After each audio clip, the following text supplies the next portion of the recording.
Hello दोस्तों, मैं ललित पटेल आपका अपना इंडी चैनल में हार्दिक स्वागत एवं अभिनंदन करता हूं। हम आपसे बात करेंगे ज्योति मौर्य की, जो पारिवारिक कोर्ट में प्रयागराज में उनका तलाक का मुकदमा विचाराधीन है, उस पर हम आपसे चर्चा करेंगे। दूसरी हम आपसे चर्चा करेंगे ज्योति मौर्य के प्रेमी मनीष दुबे की पत्नी तनु पाराशर की। तनु पाराशर अब अपना अगला कदम क्या उठाने वाली, इस पर हम आपसे बात करेंगे।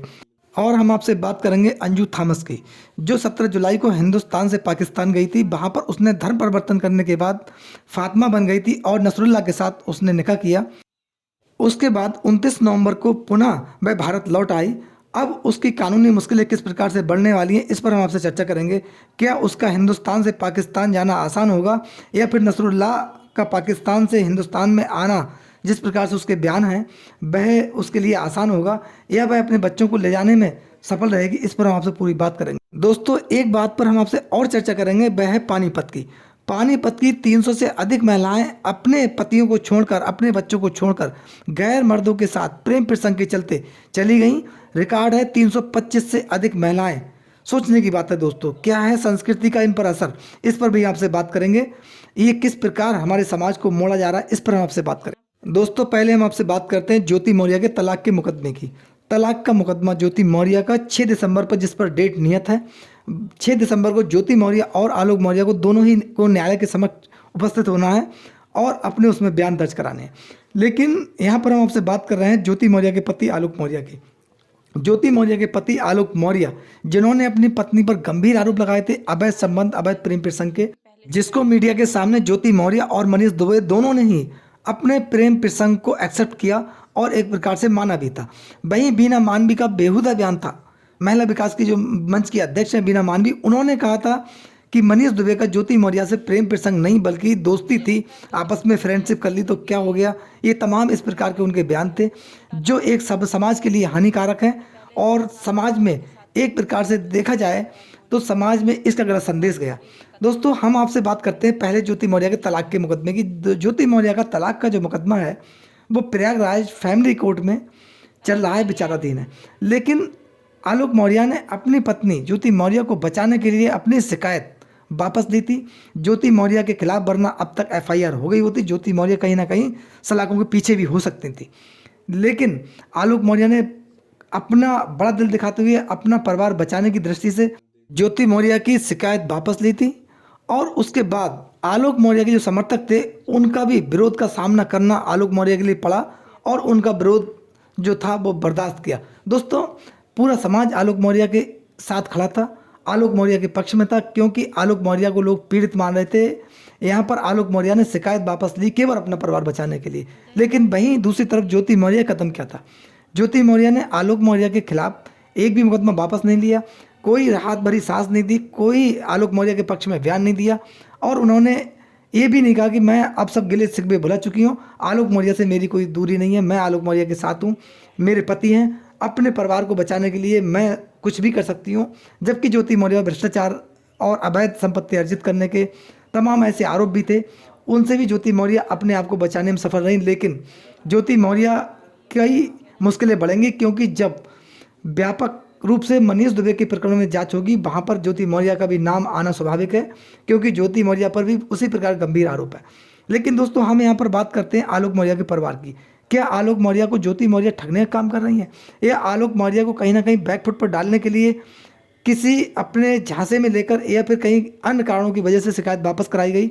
आलोक मौर्य की स्थिति अब खराब हो सकती है, क्योंकि हम इसलिए ऐसा बोल रहे हैं यहाँ पर कि ज्योति मौर्य ने कहीं अपनी प्राथमिकी परिवार को एक कराने के लिए अपनी दर्ज नहीं कराई। किसी प्रकार का कोई बयान, किसी प्रकार का कोई प्रार्थना पत्र ऐसा ना ही जांच के पास ना न्यायालय के समक्ष दिया है जिसमें आलोक मौर्य और उनके परिवार को राहत मिल सके। मनीष दुबे के सस्पेंड होने के बाद ये अटकलें और तेज हो गई हैं। मनीष दुबे ज्योति मौर्य के प्रकरण की वजह से हाईलाइट ज़्यादा हुए थे।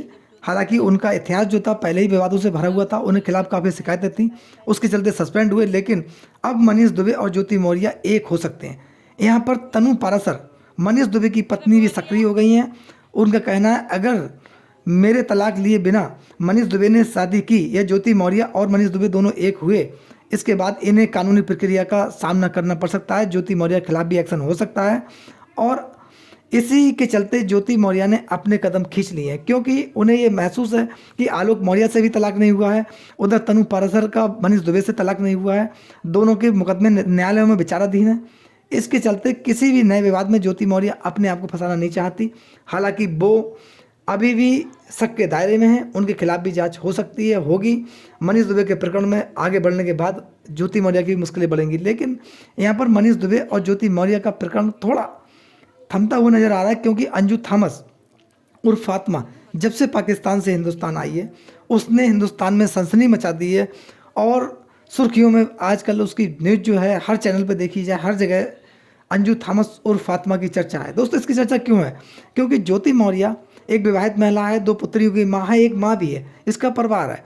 ये अपने किस उम्र के पड़ाव में, अपने वह उम्र के पड़ाव में जहाँ पर इसे समाज में अच्छी तरह स्थापित होना चाहिए था और समाज में अपना पॉजिटिव संदेश देना चाहिए था, वहाँ पर ये प्रेम प्रसंग के चक्कर में फंस गई। क्यों? ज्योति मौर्य ने किस प्रकार का समाज को मैसेज दिया, अपनी समाज में किस प्रकार से इमेज जो है वो डाउन की, अपने आप को समाज से तिरस्कार कराते हुए दिखाई दी। वहीं अंजू थॉमस उर्फ फातिमा, उसका भी सेम रोल है दोस्तों। क्यों? कि अंजू थॉमस भी 2 बच्चों की माँ है, उस पर भी प्रेम प्रसंग का भूत चढ़ा और वो हिंदुस्तान से पाकिस्तान पहुंच गई, वहां जाके धर्म परिवर्तन करा और उसके बाद नसरुल्लाह के साथ अपना निकाह किया। उसके बाद 29 नवंबर को पुनः भारत आ गई दोस्तों। वह अपने बच्चों से मिलने की दुहाई दे रही है, ये सब उसका प्रोपेगेंडा है। इसके पीछे उसकी क्या साजिश है कि वह राष्ट्र विरोधी गतिविधियों में लिप्त थी। वह जिस प्रकार से चुपचाप हिंदुस्तान से पाकिस्तान चली गई, वह उसके बयान हिंदुस्तान के विरोध में पाकिस्तान में बोलती रही, पुनः हिंदुस्तान में आने के बाद पाकिस्तान के गुणगान करती हुई नजर आई। किस प्रकार से उसने कहा कि मेहमानबाजी किस प्रकार से पाकिस्तान के लोगों ने की, उनकी इस प्रकार से तारीफ की। क्या पाकिस्तान में जब इतना ही प्रेम था, पाकिस्तान में इतने ही अच्छे लोग थे, तो भारत में क्या लेने आई है?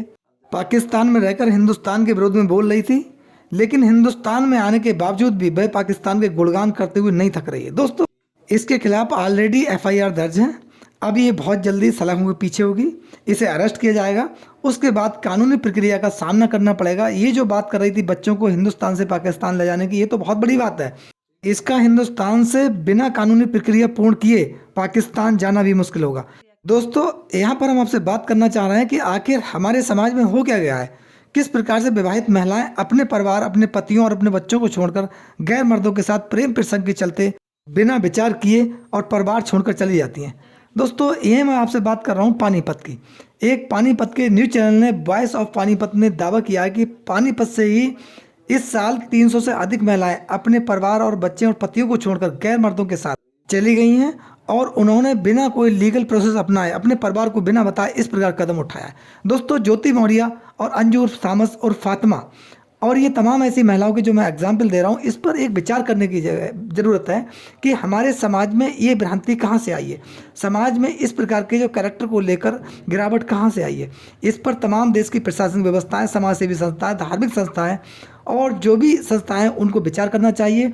परिवार के संस्कारों को आगे बढ़ाना चाहिए, भारतीय संस्कृति को आगे बढ़ाना चाहिए, जिससे ये इस प्रकार के तमाम विवाहित महिलाओं के द्वारा गलत कदम उठाए जा रहे हैं, इन पर लगाम लग सके और एक स्वच्छ समाज की स्थापना हो सके। क्योंकि इस प्रकार के कृत्यों से एक अपराध का जन्म भी होता है, जिसका दुष्प्रभाव जो समाज को देखना पड़ता है, झेलना पड़ता है। इस पर आपकी क्या राय है? अपनी राय हमें कमेंट्स बॉक्स में जरूर दें। आपका बहुत बहुत धन्यवाद। अपना खूब ध्यान रखें, अपने परिवार को खूब शिक्षित करें और भारतीय संस्कृति का पालन करें। नमस्कार, जय हिंद, जय भारत, धन्यवाद।